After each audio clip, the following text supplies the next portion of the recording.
بسم اللہ الرحمن الرحیم۔ دیکھنے اور سننے والوں کو السلام علیکم، اور میں ہوں محی الدین فاروقی۔ گفتگو کا آغاز ایک ایسی کہانی سے کر رہا ہوں جو یقین کامل پر مبنی ہے۔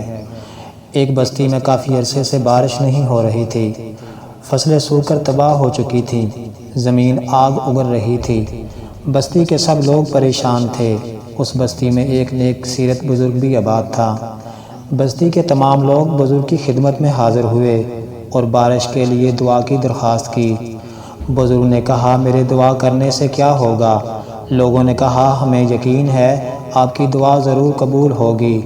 تب بزرگ نے کہا، اگر تمہیں یقین ہے تو کل ہم سب میدان میں جمع ہو کر نماز استسقاء ادا کریں گے اور بارش کے لیے دعا مانگیں گے۔ اگلے دن مقررہ وقت پر سب لوگ میدان میں جمع ہو گئے اور نماز استسقاء ادا کی گئی۔ دعا کے بعد سب لوگ گھروں کو چلے گئے۔ ایک ہفتہ گزرنے کے بعد جب بارش نہ ہوئی، سب لوگ ایک بار پھر بزرگ کے پاس جمع ہوئے اور بارش نہ ہونے کی شکایت کی۔ بزرگ نے کہا، جب دعا مانگ رہے تھے تو کیا تمہیں اس بات پہ یقین تھا کہ بارش ہوگی؟ لوگوں نے کہا، ہاں ہمیں یقین تھا بارش ہوگی۔ بزرگ نے کہا، شاید تمہارے یقین میں کچھ کمی تھی۔ ابھی یہ گفتگو چل رہی تھی، ایک چھوٹی سی بچی آتی دکھائی دی۔ بچی نے آتے ہی بزرگ سے پوچھا، بابا جی ہمارے گھر میں پانی کی اشد ضرورت ہے۔ مجھے پتہ چلا اگر اللہ سے سچے دل سے اور یقین کامل سے دعا مانگی جائے تو دعا ضرور قبول ہوتی ہے۔ بزرگ نے ہاں میں جواب دیا۔ لڑکی بولی، بابا جی آپ مجھے دعا مانگنا سکھا دیں تاکہ میں دعا مانگوں اور بارش ہو جائے۔ بزرگ نے بچی کو دعا مانگنے کا طریقہ سکھایا تو بچی نے پاس کھڑے لوگوں سے مخاطب ہو کر کہا، میں گھر سے ہو کر ابھی آتی ہوں، آپ سب لوگ میرا انتظار کرنا، ہم سب مل کر بارش کے لیے دعا کریں گے۔ چند منٹ کے بعد لڑکی واپس آتی دکھائی دی تو لوگوں نے دیکھا لڑکی کے ہاتھ میں چھتری تھی۔ لوگوں نے پوچھا، یہ چھتری کس لیے؟ تو لڑکی نے جواب دیا، جب ہم دعا مانگیں گے تو اللہ بارش برسا دے گا، میں اس لیے چھتری ساتھ لائی ہوں کہ واپس جاتے ہوئے میرے کپڑے نہ بھیگ جائیں۔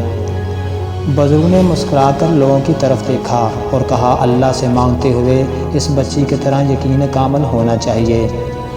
یقیناً ہمارے مانگنے میں کمی ہو سکتی ہے مگر اللہ کے عطا کرنے میں نہیں۔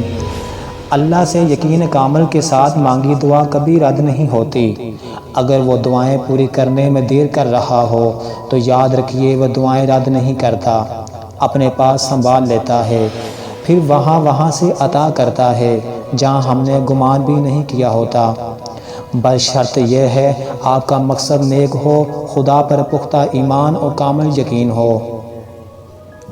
جب سمندر میں ہلچل ہو رہی ہو، تیز ہوائیں چل رہی ہوں، کشتی ڈوبنے کا اندیشہ ہو تو اللہ کو پکارو جو ڈوبتی کشتی کو بچا لیتا ہے۔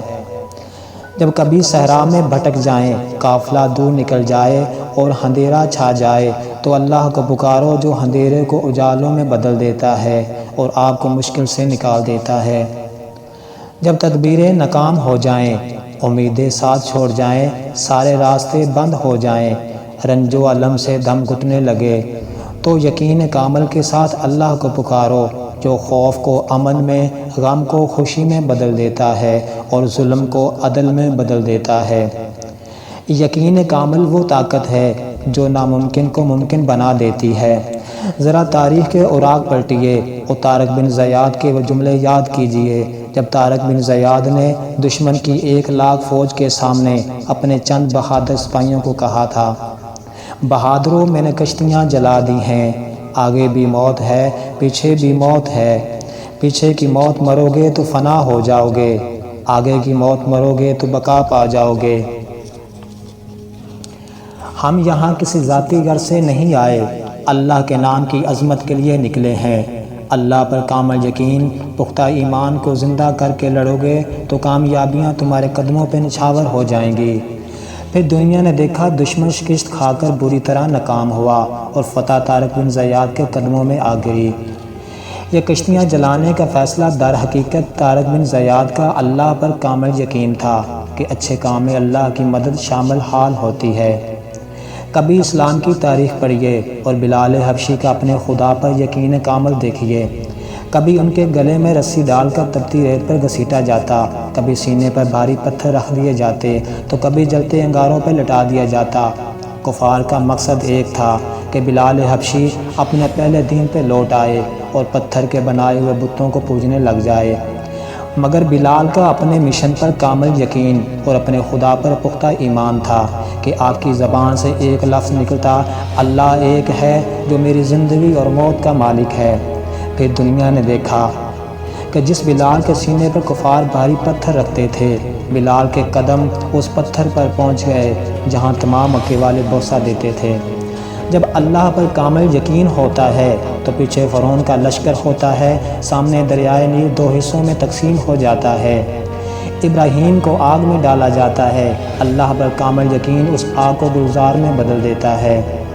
غزوہ بدر میں کفار کا لشکر 10,000 کا ہوتا ہے، مسلمانوں کا لشکر 313، مگر اللہ پر کامل یقین کی بدولت فتح مسلمانوں کی ہوتی ہے۔ جب یقین کامل ہوگا تو نتائج بھی 100% ہوں گے۔ آپ اللہ کے بنائے قوانین پر، اپنی صلاحیتوں پر، اپنے مشن پر کامل یقین ہونا چاہیے۔ آپ جس میدان میں اترنا چاہتے ہیں اس یقین کے ساتھ اتریں کہ اللہ رب العزت ہمارے ساتھ ہے۔ اس دعا کے ساتھ مجھے اجازت دیجیے، آپ جہاں رہیں خوش رہیں۔